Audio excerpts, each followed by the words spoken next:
ভগবান বললেন, ওগো আমার রাধিনী শক্তি স্বরূপিণী রাধা ঠাকুরানী, আমি তো যাবো এই জগৎ সংসারে, তোমাকেও যেতে হবে আমার সঙ্গে, তুমি হবে আমার শক্তিময়ী।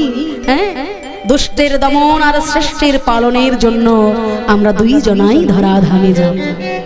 यदा यदा हि धर्मस्य ग्लानिर्भवति भारत अभ्युत्थानं धर्मस्य तदात्मानं सृजाम्यहं परित्राणाय साधूनां विनाशाय च दुष्कृतं धर्मो संस्थापनार्थाय संभवामि युगे युगे। চেয়ে দেখো জগৎ সংসারের দিকে তাকিয়ে, ত্রাহি ত্রাহি কলরবে মানুষ মুক্তির বাসনায় ছুটে বেড়াচ্ছে, যেখানে পাপীদের অত্যাচারে বিভ্রান্ত হয়ে কত ভক্ত কত সাধুর প্রাণ যাচ্ছে অকালে। ভেবে দেখুন তো আজকের দিনের কথা। এই যুগের নাম কি গো মায়েরা? কলিযুগের পরমায়ু কত গো মা?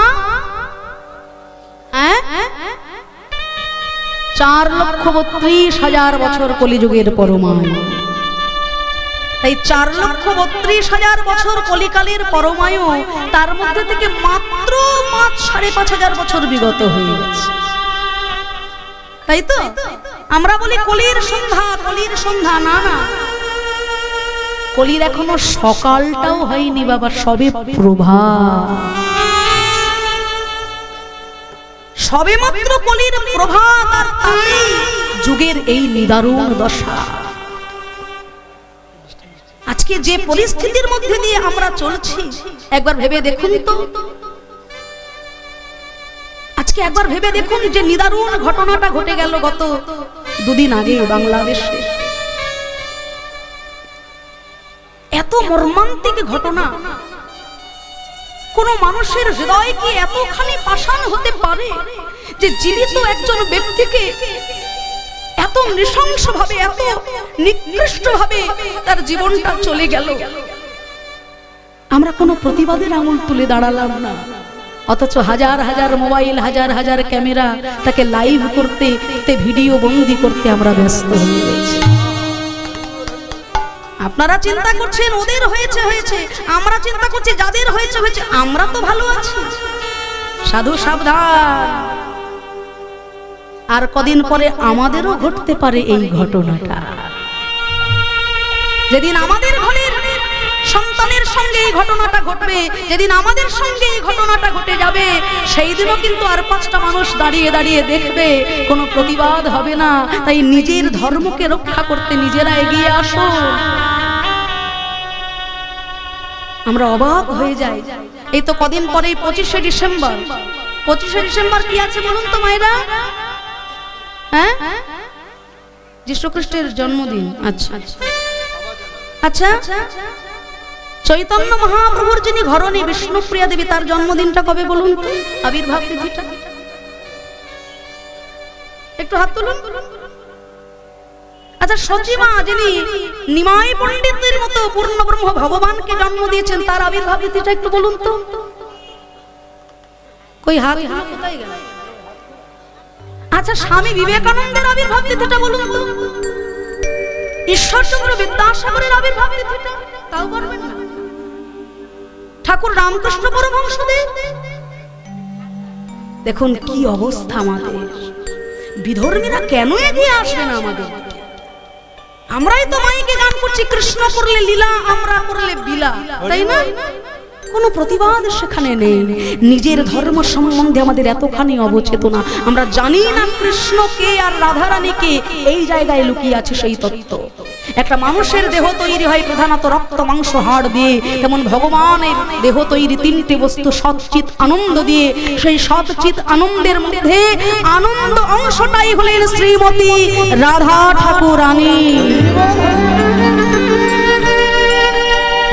কোন পরের বাড়ির বউকে চুরি করে লুকিয়ে লুকিয়ে নিয়ে নয়, নিজেরই দেহের 3টে অংশের 1টি অংশ দিয়ে বৃন্দাবনে ভগবান করেছিলেন রাসলীলা।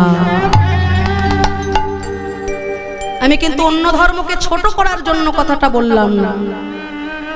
অন্য ধর্মকে সম্মান করা আমার ধর্ম শেখায়, তা বলে নিজের ধর্মটাকে জলাঞ্জলি দিয়ে কিন্তু নয়, নিজের ধর্মকে জলাঞ্জলি দিয়ে কিন্তু নয়। চৈতন্য মহাপ্রভু কার সম্পদ? ওই আমেরিকাবাসী? ও তো আমাদের ঘরের সম্পদ, কিন্তু হতভাগা বাঙালি তাকে কতটুকু মনে রাখতে পারলো। দোল পূর্ণিমার দিন নবদ্বীপে কেউ গেছেন মা? দেখবেন হাজার হাজার বিদেশি ভক্ত নবদ্বীপের মাটিতে হরে কৃষ্ণ হরি বল বলে নেচে নেচে বেড়াচ্ছে। কিন্তু ওই দোল পূর্ণিমা তিথিতে আমার কলকাতার শহরে সব থেকে বেশি ভিড় হয় মদের দোকানে আর মাংসের দোকানে। ভুল বললাম? আজকাল গ্রামে গঞ্জে আবার ওই ব্যাধিটা ছড়িয়ে গেছে। বলে আজ খাবো না কবে খাবো রে, খেলবো হোলি রং দেব না, তাই কখনো হয়? আজকেই তো আনন্দের দিন।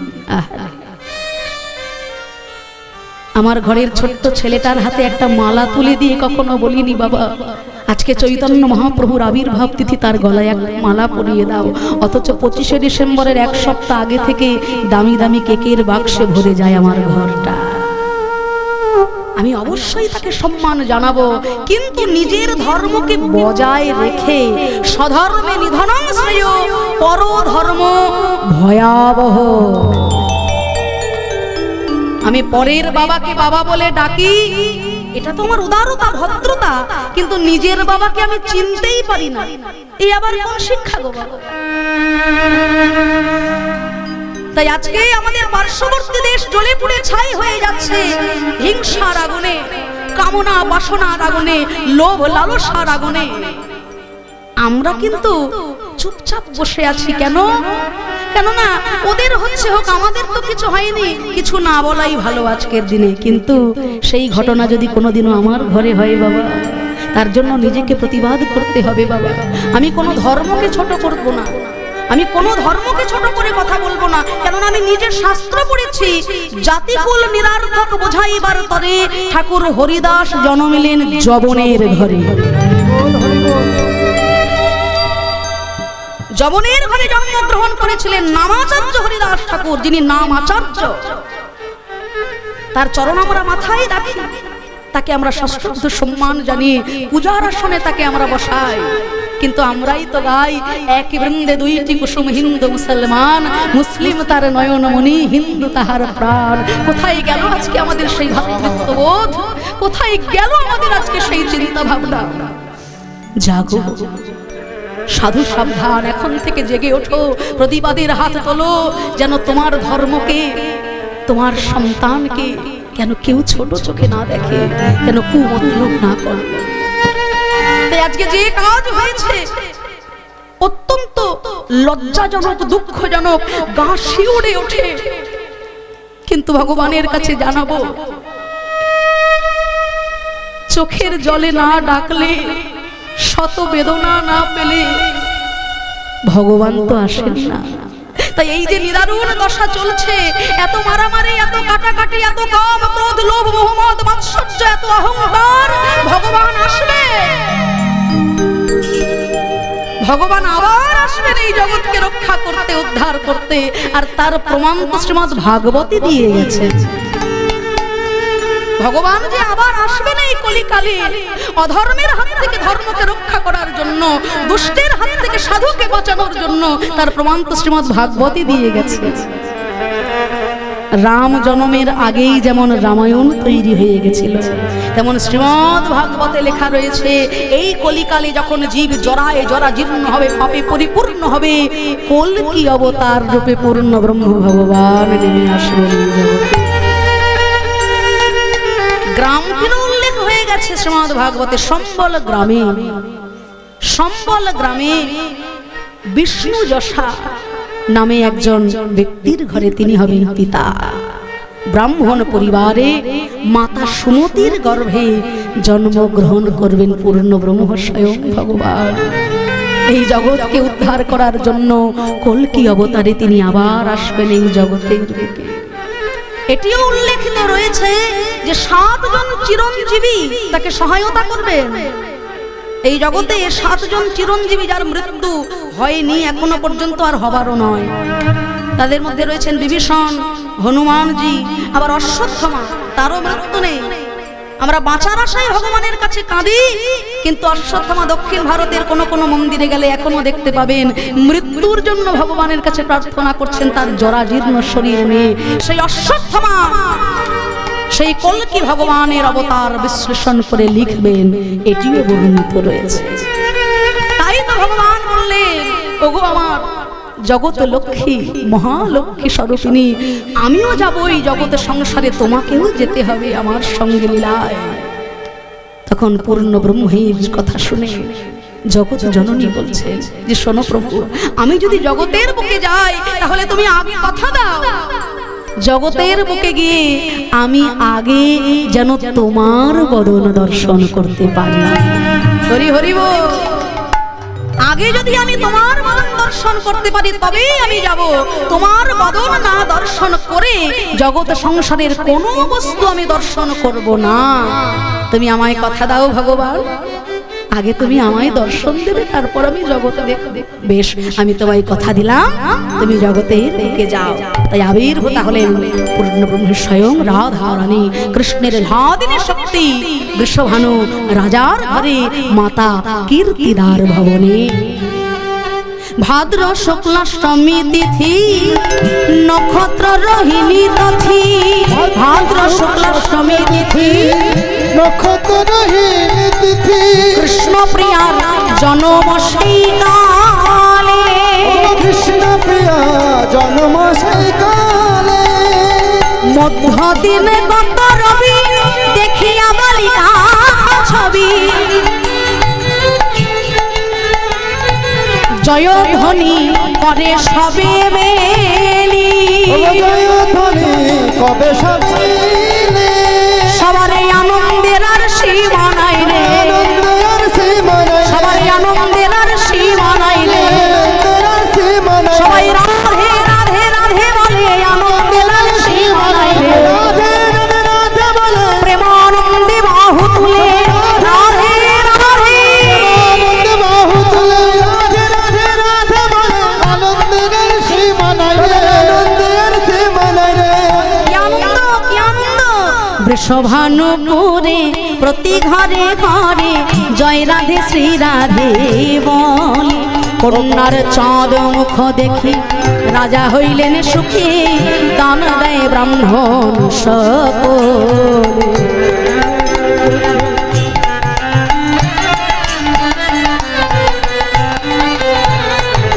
দুহিতা বলিয়া ভাগ্যবান পদকর্তা এক পাশে দাঁড়িয়ে কত সুন্দর কথা বললেন।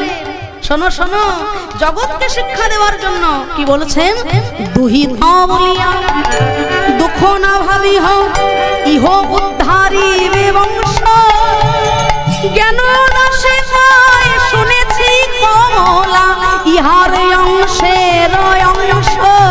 হৃদয় গৌর হরি বল।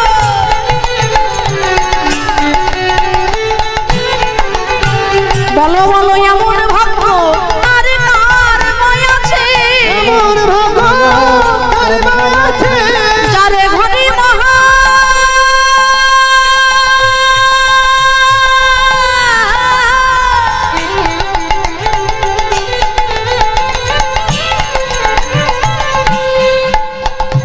যার ঘরে মহালক্ষ্মী আছে, স্বয়ং নারায়ণ বাধাধারী আছে। হরি হরি বল। ঘরে আছে নারায়ণ তার বাধায় আছে, লক্ষ্মী ঘরে আছে নারায়ণ তার বাধায় আছে, ঘরে আছে নারায়ণ তার বাধায় আছে, এমন লক্ষ্মী ঘরে আছে, বলো এমন ভাগ্য কার বয় আছে। দুহিতা বলিয়া দুঃখ না ভাবিও, ইহ উদ্ধারিবে বংশ।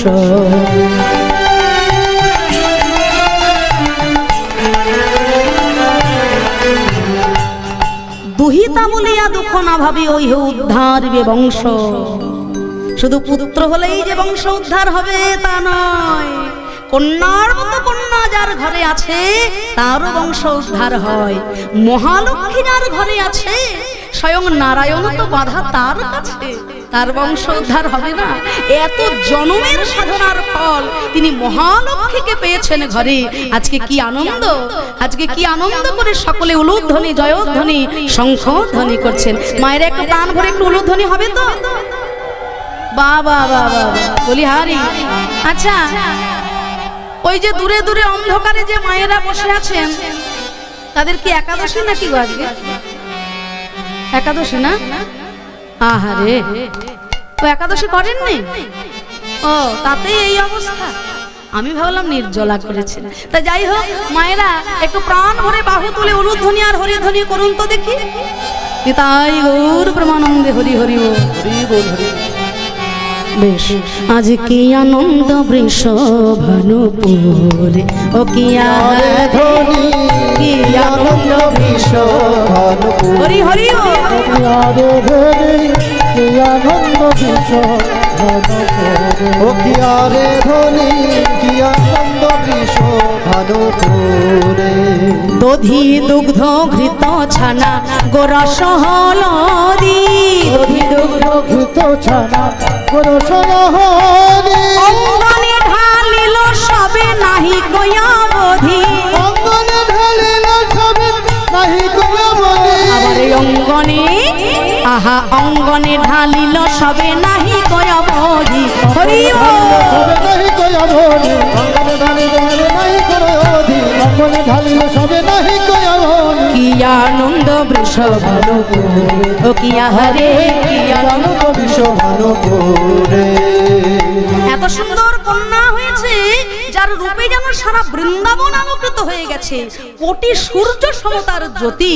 কিন্তু মাতা কীর্তিদার মনে দুঃখ, আরে এত সুন্দর মেয়ে, মেয়ে আমার অন্ধ হয়েছে গো। আহা, মা আমার মনে মনে কষ্ট পাচ্ছেন। ওদিকে কি হলো জানো? গোপাল কোলে লইয়া তথায় আইল নন্দরানী, গোপাল কোলে লইয়া তখন আইল নন্দরানী, গোপাল কোলে লইয়া তখন আইল নন্দরানী, গোপাল কোলে লইয়া তখন আইল নন্দরানী। হরষিত হইল রানী হেরি মুখখানি, হরষিত হইল রানী হেরি মুখখানি, আবার হরষিত হইল নারী হেরি মুখখানি, হেরি মুখখানি, হরষিত হইল তখন হেরি মুখখানি, হরষিত হইল হেরি মুখখানি, হরষিত হইল তখন হেরি মুখখানি। কি আনন্দ বৃষভানুপুরে, ও কি আহারে, কি আনন্দ বৃষভানুপুরে। এত সুন্দর কন্যা হয়েছে আমার, কিন্তু মেয়ে আমার অন্ধ গো। তাই যশোমতী মায়ের সঙ্গে কীর্তিদা মায়ের ছিল বন্ধুত্ব। হ্যাঁ, তাই মায়ের কথা বলছেন একসঙ্গে। আর এমন সময় ছোট্ট গোপাল আমার, সে তো প্রতিজ্ঞা কখনো ভোলে না। তাই হামাগুড়ি দিতে দিতে ওই ছোট্ট গোপাল আমার রাধারানী যে ঝুলনায় দুলছেন, সেখানে গিয়ে ধীরে ধীরে রায়ঙ্গ পরশ করেছেন। আর যেই না রায়ঙ্গ পরশ করেছেন গোবিন্দ আমার, অমনি রাধারানীর আর জানতে বাকি রইল না, এ যে আমার সেই চেনা পরশ, এ যে আমার সেই চেনা পরশ। অমনি রাধারানী কি করলেন? অঙ্গে দিতে হাত মোর প্রাণনাথ, অঙ্গে দিতে হাত মোর প্রাণনাথ, হৃদয়ে বাড়িল সুখ, তখন হাসিয়া কাঁদিয়া আখি প্রকাশিয়া দেখিল মধুর মুখ, হাসিয়া কাঁদিয়া আখি প্রকাশিয়া দেখিলাম মধুর মুখ। একবার নয়ন মেলে দেখো, নয়ন মেলে দেখো, অব নয়ন মেলে দেখো, নয়ন মেলে দেখো। বলে এই তো আমি এসেছি রাধে, নয়ন মেলে দেখো, এই তো আমি এসেছি রাধে। অব বৃষভানু রাজনন্দিনী, এই তো আমি এসেছি রাধে। বৃষভানু রাজনন্দিনী, এই তো আমি এসেছি রাধে। হরি হরি এই তো আমি এসেছি রাধে। বৃষভানু রাজনন্দিনী, একবার নয়ন মেলে দেখো। অঙ্গে দিতে হাত মোর প্রাণনাথ, হৃদয়ে বাড়িল সুখ, হাসিয়া কাঁদিয়া আখি প্রকাশিয়া দেখিলেন বধূর মুখ। সকলে অবাক হয়ে গেল। যে কন্যা অন্ধ হয়ে জন্ম নিয়েছে, ভগবানের তো কখনো জন্ম হয় না, ভগবানের হয় আবির্ভাব। তিনি আবির্ভূতা হয়েছিলেন পদ্ম ফুলের ওপরে। হ্যাঁ, তা যখন তিনি নয়ন মেললেন, সারা বৃন্দাবনে সকলে রাধা কৃষ্ণের জয়গান গাইছেন। গর্গাচার্য ঋষি এসে যখন বিচার করছেন, যখন তিনি কৃষ্ণের বিচার করতে গিয়েছিলেন, কুষ্টি গণনা, কৃষ্ণের গণনা যখন করতে গিয়েছিলেন, তখন তিনি অবাক হয়ে গিয়েছিলেন যে স্বয়ং নারায়ণ সমতুল্য গুণ এই শিশুপুত্রের মধ্যে। মাগো, এ যদি কখনো অলৌকিক কিছু লীলা করে, তুমি যেন ভয় পেও না মা, নারায়ণ সমতুল্য গুণের অধিকারী তোমার এই পুত্র। স্বয়ং নারায়ণ হলেন 60খানা গুণের অধিকারী, আর স্বয়ং নারায়ণের থেকেও আরো 4টে গুণ বেশি আমার ভগবান শ্রী গোবিন্দের। শ্রী গোবিন্দ হলেন 64 কলায় পরিপূর্ণ, 64টি গুণের অধিকারী। এই যে কৃষ্ণ নাম, এই নাম কে রেখেছিল? অষ্টোত্তর শতনাম শুনেছেন তো? যে কৃষ্ণ নামে আজকে জগৎ পাগল। মহাপ্রভু বলেছিলেন না, পৃথিবীতে আছে যত নগরাদি গ্রাম, সর্বত্র প্রচার হইবে মোর কৃষ্ণ নাম। এই কৃষ্ণ নামটা কে রেখেছিলেন গো মায়েরা? কৃষ্ণ নাম রাখে গর্গ ভ্যানেতে জানিয়া। আজকে যে লীলাটি আমরা সাধন করছি, গর্গাচার্য সংহিতা অনুযায়ী, গর্গ সংহিতা অনুযায়ী এই লীলাটি আমরা সাধন করছি। গর্গ সংহিতায় রাধা কৃষ্ণের ভান্ডির বনের বিবাহ তত্ত্ব বিশ্লেষিত রয়েছে। স্বয়ং ব্রহ্মাদেব যেমনি ভাবে পিতা তার পুত্রকে, কন্যাকে সম্প্রদান করেন পাত্রের কাছে, তেমনি ভাবে সৃষ্টিকর্তা ব্রহ্মা ভান্ডির বনে রাধারানীকে কৃষ্ণের করে সম্প্রদান করেছিলেন। যে বলেছিলেন না, আমি অপেক্ষায় থাকবো পর্বত হয়ে, যেন এই মোহিনীরূপী নারায়ণকে একদিনের জন্য আমি পেতে পারি। তা সেই জন্য এসেছিলেন তাদের দুজনের বিবাহ সম্পূর্ণ করতে স্বয়ং সৃষ্টিকর্তা ব্রহ্মা। তা গর্গাচার্য ঋষি বললেন, জানো মা, এই রাধা আর কৃষ্ণ এনারা দুজন হলে একে অপরের পরিপূরক। তোমার কৃষ্ণ যদি কখনো শক্তিতে কম পড়ে যায় বলে তোমার মনে হবে, তখন ওই রাধারানীকে তুমি কৃষ্ণের সামনে এনে দাঁড় করিয়ে দিও। এই রাধারানী হলেন কৃষ্ণের শক্তি স্বরূপিণী। অনন্ত রাখিল নাম অন্ত না পাইয়া, কৃষ্ণ নাম রাখে গর্গ ধ্যানেতে জানিয়া। একজন প্রশ্ন করেছিলেন যে 108টা যে শতনাম, অষ্টোত্তর শতনাম, ওখানে তো 107খানা নাম পেলাম। হ্যাঁ, এই যে অনন্ত রাখিল নাম অন্ত না পাইয়া, অনন্ত নামটা কি রাখলেন? অনন্ত রাখিল নাম অন্ত না পাইয়া, নামটা কি রেখেছিলেন? তাহলে তো 107টা নাম হচ্ছে। এই জায়গাটাতেই এই কথার সঙ্গেই তত্ত্বটা রয়েছে। আসলে অনন্ত তিনি যখন নাম রাখতে চাইলেন, যে অনন্ত ভগবানের সেবা করে চলেছেন, তার শরীরটাকে বিছানা করে শেষ নাগ রূপে, অনন্ত নাগ রূপে ভগবানের মাথার উপরে ছত্র ধরেছেন। তিনি যখন ভগবানকে দর্শন করে নাম রাখতে এলেন, তিনি অন্ত খুঁজে পেলেন না যে আমি কি নাম রাখবো তার। আমি তো আমার নামে অনন্ত, কিন্তু তুমি মহিমায় অনন্ত, রূপে অনন্ত, গুণে অনন্ত। তাই অনন্ত নিজের নামটাই রেখে দিলেন পূর্ণ ব্রহ্ম ভগবানকে, অনন্ত হলো তার নাম। আর যদুকুল আচার্য হলেন, যদুকুলাচার্য গর্গ ঋষি, গর্গাচার্য ঋষি, তিনি কৃষ্ণের নাম রেখেছিলেন। এই কৃষ্ণ নামটা তিনি রেখেছিলেন। তা যখন বৃন্দাবনে ভগবান গিরিগোবর্ধন ধারণ করছেন, হ্যাঁ, মা যশোদা তাড়াতাড়ি রাধারানীকে খুঁজছেন যে আমার গোপালের যদি শক্তি কমে যায়, রাধারানী কোথায়, রাধারানী কোথায়, ওকে আমার সামনে নিয়ে এসো। ঘিয়ের মালিশ করছেন গোপালের পায়ে।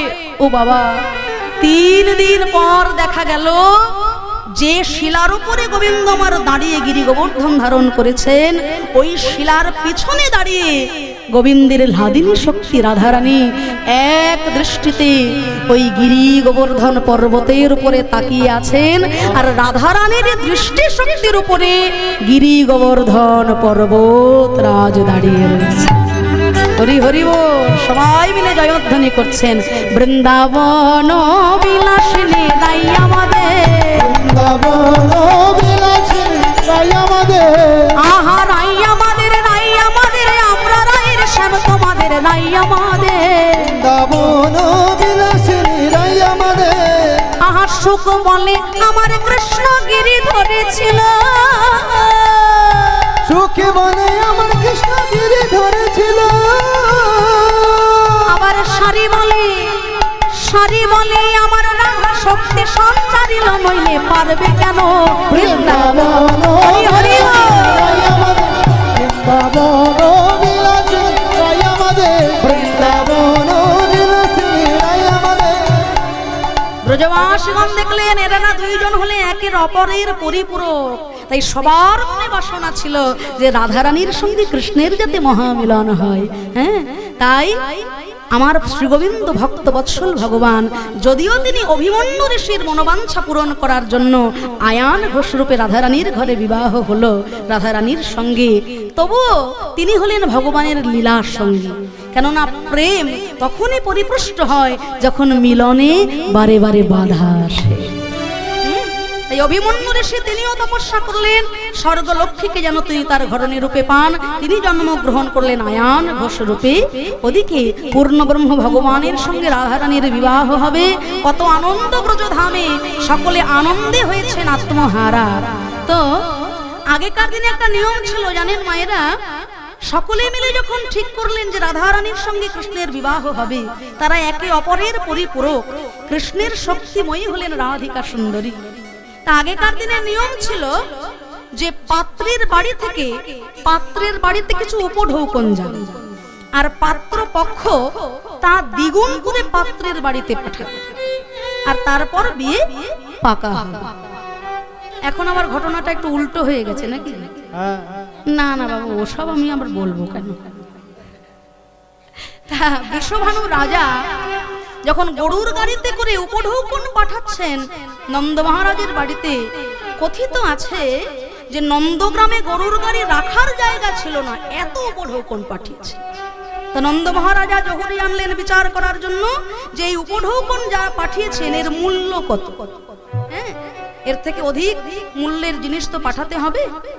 তা জহুরিগণ বিচার করে বললেন একটা মালা হাতে করে নিয়ে, রত্নমালা, হাজার হাজার রত্নমালা পাঠিয়েছেন। তা একটা রত্নমালা হাতে নিয়ে তারা বিচার করে বললেন যে হে নন্দ মহারাজ, আপনার সম্পূর্ণ নন্দগ্রাম সহ সকল জমি জায়গা সহ 9 লক্ষ ধেনুবৎস বিক্রয় করলে যা অর্থ হবে সেই অর্থের মূল্য হলো এই এক রত্নহার। বলে কি সর্বনাশ, এই মূল্য কি আমি চোকাতে পারি? একটা রত্নমালার মূল্য হবে আমার সবকিছু বিক্রি করে দিলে? না না, আমি বৃষভানু রাজার কাছে চিঠি লিখে দিচ্ছি যে আপনার কন্যা আমাদের যোগ্য নয়, আমরা তার যোগ্য নই।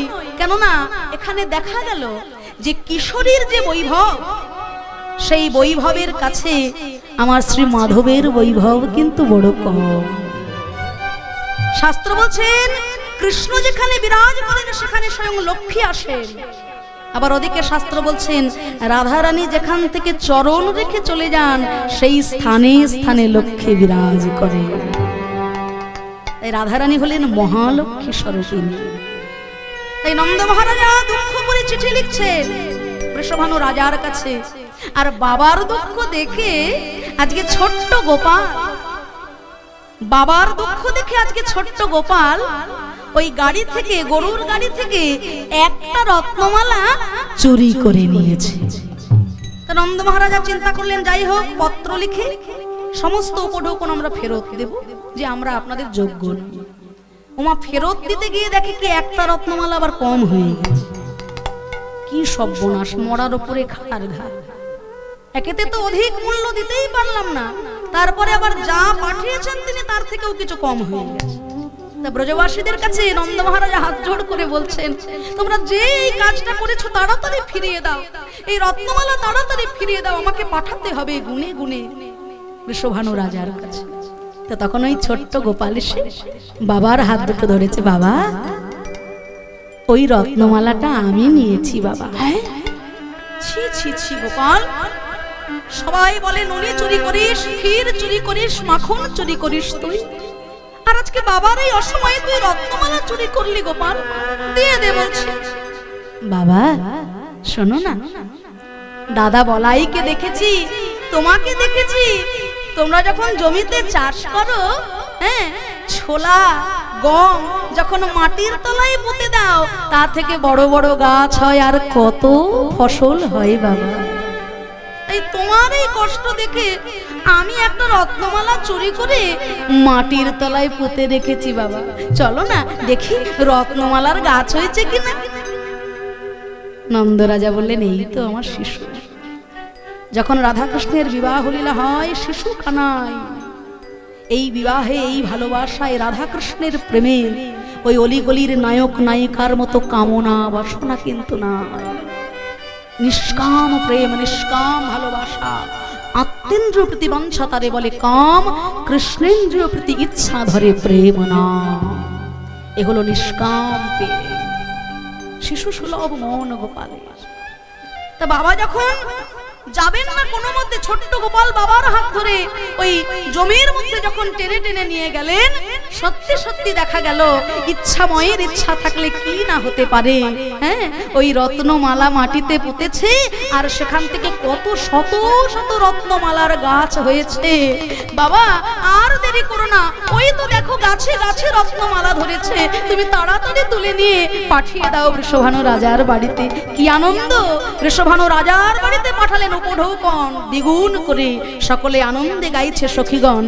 আমাদের প্রিয়ার হবে বিয়ে, আয় গো সখী আয়, বলো ধ্বনি, আয় গো সখিয়া, প্রিয়ার হবে বিয়ে, আয় গো সখিয়া, আমাদের প্রিয়ার হবে বিয়ে, আয় গো সখিয়া, আমাদের প্রিয়ার হবে বিয়ে, আয় গো সখিয়া। আমরা মনের সুখে নাচবো গাইব, সুখের সীমা নয়, মনের সুখে নাচবো গাইব, সুখের সীমা নাই। মায়েরা হাত দুটো উপর দিকে তুলে একটু করণ তালি দিন।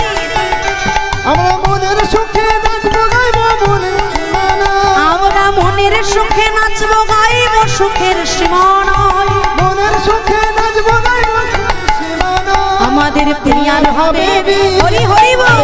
সখিয়া, আমাদের প্রিয়ার হবে বিয়ে, আয় গো সখিয়া, আমাদের প্রিয়ার হবে বিয়ে, আয় গো সখিয়া। ঢাক বাজবে, ঢোলক বাজবে, বাজবে রে সোনা,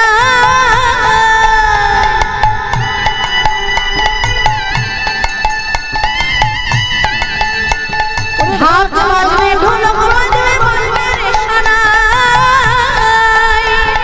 স্বামী যে তোর জগৎ স্বামী, হরি বল। স্বামী যে তোর জগৎ স্বামী, ঠাকুর কানাই প্রিয়ার হবে রাধে। সখিয়া, আমাদের প্রিয়ার হবে বিয়ে, আয় গো সখিয়া, আমাদের প্রিয়ার হবে বিয়ে, আয় গো সখিয়া, আমাদের প্রিয়ার রাধে হবে রাধে। বিয়ে, আয় গো সখিয়া, প্রিয়ার হবে বিয়ে, আয় গো সখিয়া, আমাদের প্রিয়ার হবে বিয়ে, আয় গো সখিয়া, প্রিয়ার হবে বিয়ে, আয় গো সখিয়া। গর্গাচার্য সংহিতা অনুযায়ী বৃন্দাবন ধামে যখন আধারে পরিপূর্ণ হলো ব্রজধাম, আকাশ হতে যখন বিদ্যুৎ চমক দিচ্ছে, ছোট্ট গোপাল পিতা নন্দ মহারাজের কোলে ভয়ে ভীত, তখন নন্দ মহারাজা লক্ষ্য করলেন একটি জ্যোতির্ময় চিত্রস্বরূপিণী রাধা রানী, রাধিকা সুন্দরী, কোটি সূর্য সমজার জ্যোতি, সেই রাধিকা সুন্দরীকে দর্শন করে ভয়ে ভীত কানাইকে, ভয়ে ভীত গোপালকে নন্দ মহারাজা ওই রাধারানীর করে সমর্পণ করে দিলেন। আর দুটি কর দিয়ে রাধারানী আমার কৃষ্ণের কর ধরে এলেন ভান্ডির বনের উদ্দেশ্যে। আপনারা যারা যারা যাননি অবশ্যই যাবেন। সেই ভান্ডির বনে রাধা কৃষ্ণকে যুগলে রেখে, রাধা কৃষ্ণকে বেদির উপরে রেখে সৃষ্টিকর্তা ব্রহ্মা বেদ মন্ত্র পাঠ করে রাধা কৃষ্ণের বিবাহ লীলা সম্পন্ন করেছিলেন। কথিত আছে রাধা কৃষ্ণের বিবাহকালীন যারা যারা সেখানে উপস্থিত ছিলেন তারাই কিন্তু এই ভান্ডির বনে রাধা কৃষ্ণের বিবাহস্থলে যেতে পারেন। কেউ কি গিয়েছেন এখানে? আপনারা যারা যারা আছেন গিয়েছেন না?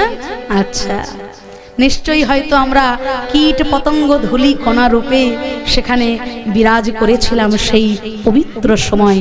সেই জন্যই যাওয়ার সৌভাগ্য হয়েছে।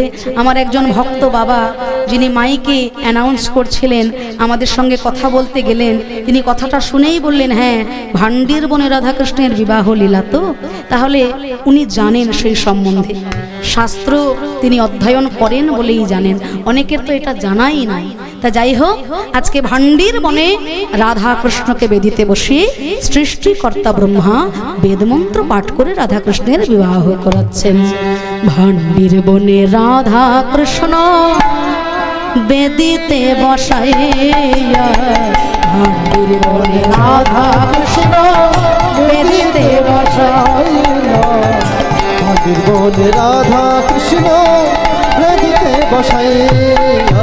এইবার বিবাহ পড়ানো ব্রহ্মা ভক্তি যুক্ত হইয়া, মায়েরা উলুধ্বনি, বাবারা হরি ধ্বনি, নিতাই গৌর হরি হরি বল।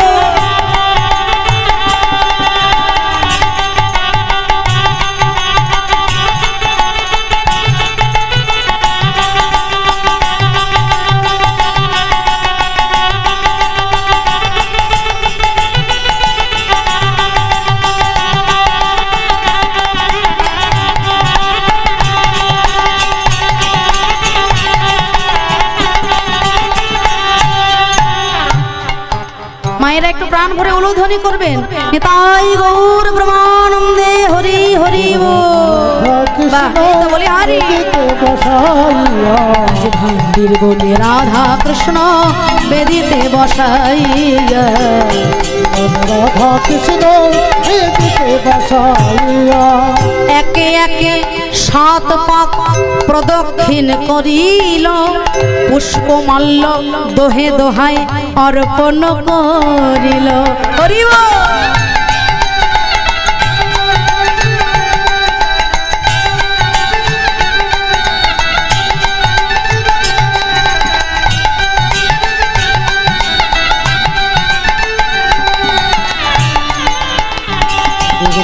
রাধা কৃষ্ণ বেদিতে বসাইলা, ভান্ডির বনে রাধা কৃষ্ণ বেদিতে বসাইলা, একে একে 7 পাক প্রদক্ষিণ করিল, পুষ্পমাল্য দোহে দোহাই অর্পণ করিল। এইবার বিধি মতে সিদ্ধিখানি সিন্দুরে রাঙাইল, দেখি সব সখী মিলে উলুধ্বনি কইল। উলুধ্বনি হরি ধ্বনি, উলুধ্বনি কইল। এইবার স্বর্গ হইতে পুষ্পবৃষ্টি করে দেবগণ, জয় জয় রাধা কৃষ্ণ ভরিল ভুবন। স্বর্গ হইতে পুষ্পবৃষ্টি করে দেবগণ, জয় জয় রাধা কৃষ্ণ ভরিল ভুবন। ভান্ডির বনে রাধা কৃষ্ণের হইল মিলন, প্রেমানন্দে হরি বল যত ভক্তগণ। ভান্ডির বনে রাধা কৃষ্ণ হরি বল, প্রেমানন্দে ভক্তগণ হরি হরি বল। আজ হরি হরি বল ভাই, হরি হরি বল ভাই, মধুর মিলন দর্শন করে হরি হরি বল ভাই। মধুর মিলন দর্শন করে হরি হরি বল ভাই, মধুর মিলন দর্শন করে নরজনম ধন্য হবে, মধুর মিলন দর্শন করে নরজনম ধন্য। মধুর মিলন দর্শন করে হরি হরি বল। নিতাই